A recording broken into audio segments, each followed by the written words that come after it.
I must admit that ever since I stepped down, there have been many moments where I've said to myself, I got out just in time. When I hear things like DEI and Queers for Palestine and cancel culture, it goes on and on. That's not for me. And I thought of that when I recently read an article in Tablet magazine called The Virtues of a Virtual Minion. And the writer Jennifer Blyer headlines the article by saying, while saying Kaddish for both my parents, I spent nearly 2 years in various Zoom services and found them in some ways better than the original. And then she goes on to write, these are some of the places I recited Kaddish with my fellow mourners. Grocery store aisles, airports, restaurants, cafes, subway stations, ATM lobbies, cars, street corners, doctors' waiting rooms, the beach, the woods, my office, my bedroom, my kitchen, my daughter's gymnastic gym, my son's flag football game, and the middle of Park Avenue with traffic blaring around me. I stopped to say Kaddish while in the midst of cooking, cleaning, working, driving, answering emails, tending my house plants, doing errands, running in the park, and biking over the Manhattan Bridge. The reason I was able to access Kaddish for roughly 600 days, both her mother and father had passed away, is that I said it mostly on Zoom, a pandemic-born adaptation that I'd argue is in some ways better than the original. Which leaves us with the question, to Zoom or not to Zoom? We had to live with coronavirus, and that required a significant change in our approach to religion. Every survey had indicated that more and more Americans are becoming secular or nuns, having no religion. 25% of young Jews identify that way. And all of a sudden, coming to shul became a problem. Most Orthodox synagogues, unable to use Zoom or computers on Shabbos, continued with business as usual. Although it wasn't as usual, some were outdoors, some required everyone to wear masks, socially distance. The non-Orthodox synagogues oftentimes turned to Zoom, with some of the Zoom services coming out of New York proving to be so popular that I know members of our synagogue continue to cheat on me and have become regular watchers. Why not? It beats dressing and schlepping to shul when you can watch the service wearing your pajamas in your living room. David Sousa writes in the Jewish Journal of Los Angeles, the synagogue is now faced with two extremes, the miracle of digital versus the trauma of dwindling attendance. They both feed each other and together represent a threat to the future viability of many synagogues, especially those that were already struggling. Jewish tradition was aware of this danger. Pesach, Shavuos, and Sukkot were primarily agricultural festivals in which God commands the Jews, 3 times a year you shall appear before the Lord your God in a place that God will choose. And listen to these words from my Jewish learning. The pilgrimage festival created an opportunity for the Jewish community to reaffirm their communal commitment to the covenant with God.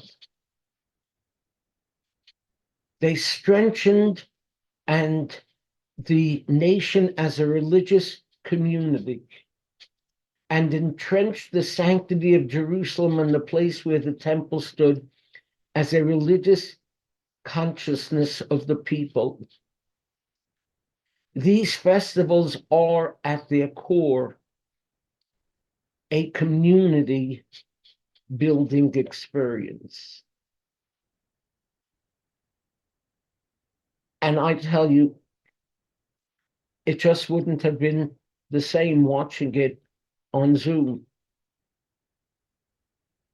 That's not my opinion. That's Elvis Presley's opinion. He once said, a live concert to me is exciting because all the electricity that is generated in the crowd and on stage, it's my favorite part of the business. Large live concerts. And it's not just Elvis who feels this way. In the book of Proverbs, we are told, in multitudes, there is a glorification of the King of the universe. Yes, even God loves a crowd. So, what we see happening is, unfortunately, many Jews living a way of life our people always frowned upon. In our tradition, one of the negative things that was said about someone was, Macht Shabbos for sich allein. He's making Shabbos for himself.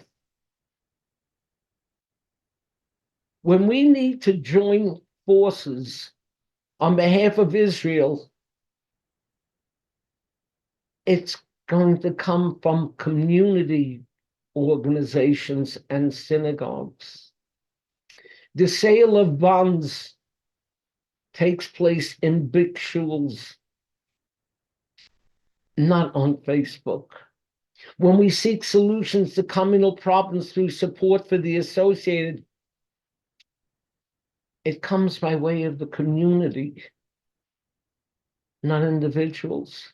When an Orthodox community faces problems of children at risk and hanging out on Friday nights, the answer is not going to come from a handful of rabbis. Every synagogue is meant to be a miniature replica of the Beit HaMikdash, the temple in Jerusalem. Look at that phrase, Beit HaMikdash, a house, a sanctuary. What is a shul supposed to be?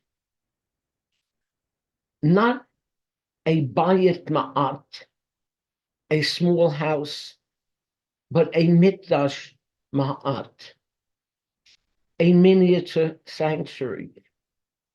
It's right there in this week's Torah reading. The Asuli Mikdash, and you shall make for me a sanctuary, and I will dwell amongst you. What's the difference between a bayit, a house, and a mikdash, a sanctuary? My father of blessed memory once explained to me that if you look at the numeric values of the two words, you'll find a fascinating difference. Bayit has a gematria, a numeric value of 412.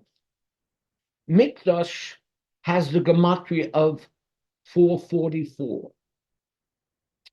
The difference between a bayit and a mikdash is 32. Lamed Vez, which spells the word lave, meaning heart. A shul, to be a mikdash, has within it a heart that throbs in sympathy with and reaches out to others. Let it be remembered that every Shabbos in shul, we recite a Mishberach prayer, not for the sick.